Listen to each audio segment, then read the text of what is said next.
Welcome back. Today we're taking a deep dive into some powerful ideas from Steve Chandler's book, 100 Ways to Motivate Yourself.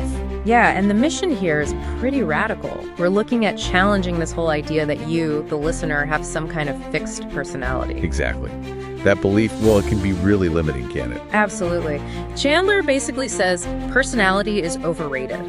Who you become isn't set in stone, it's created, moment by moment. And how does it happen? It's almost like physics. Motion creates the self. If you do brave things, you become brave. Right, but you have to move. And that brings up Nathaniel Brandon's point.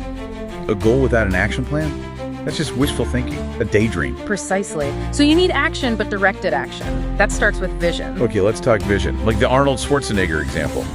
Before he was huge. Exactly. He didn't just hope. He created this really clear, vivid picture. Hollywood's #1 box office star. That was the vision. And he lived into it. Lived into it as if it were already true. That's the method. Create the vision, then act like it's real right now. I like that. Create the blueprint.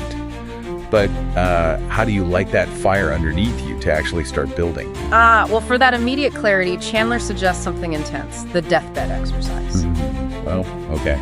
Sounds heavy. It is, but it works. You vividly picture your last hours. Who's there? What do you feel? And the point isn't self-pity. No, not at all. It's about confronting regret.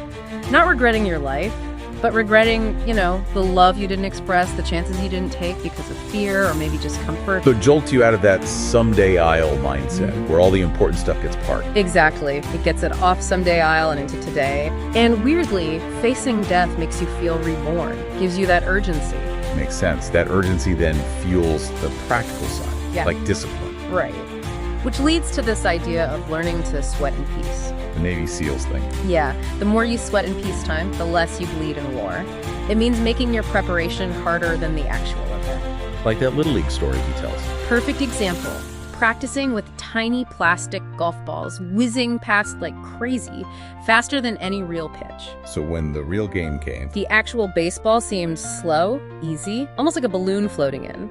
Make practice tough, the real thing becomes, well, almost fun. Okay, so intense prep makes execution easier. Yeah. But that requires structure, right? Yeah. Which brings us to planning. Definitely. Definitely plan your work, Chandler says. This is how you handle setbacks, disappointments. Avoid what he calls intention deficit disorder.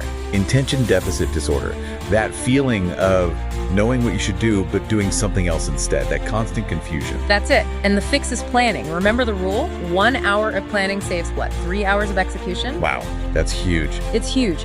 Napoleon Hill called it transmutation through definitely planned work. Taking negative energy, anxiety, whatever, and channeling it into action via a plan. So planning simplifies things, lets you be more aggressive, focused. Exactly. And all of this, the vision, the prep, the planning, it all hinges on one thing. Let me guess. Self-discipline. You got it. Napoleon Hill's master key to riches, taking full possession of your own mind. And the good news is, it's not fixed. Willpower is like a muscle. Totally. It's yours to develop. The more you use it, follow your plan, the stronger that muscle gets. Okay, so let's wrap up where it all starts. The mind. Chandler has this great point about worry. Oh, yeah. Worry is just a misuse of imagination. A really terrible misuse. Right. You're using this incredible power to visualize failure, dread. When it was designed for so much more, like creating that initial vision we talked about. Find your inner Einstein. Find your inner Einstein. He said, imagination is more important than knowledge. Use that imagination proactively. So the final challenge for you listening, you're already learning, maybe even listening to this right now. You're consuming knowledge. You're in the library on wheels. Right. Now, take a page from Isidore Isaac Rabi's mother, the Nobel Prize winner. What does she ask him? Every day, she asked, "Did you ask any good questions today, Isaac?" I love that. So ask yourself that. Ask good questions. Use your imagination, use your will, and start taking action on your vision. Don't leave it on someday I'll. Create that amazing self right now.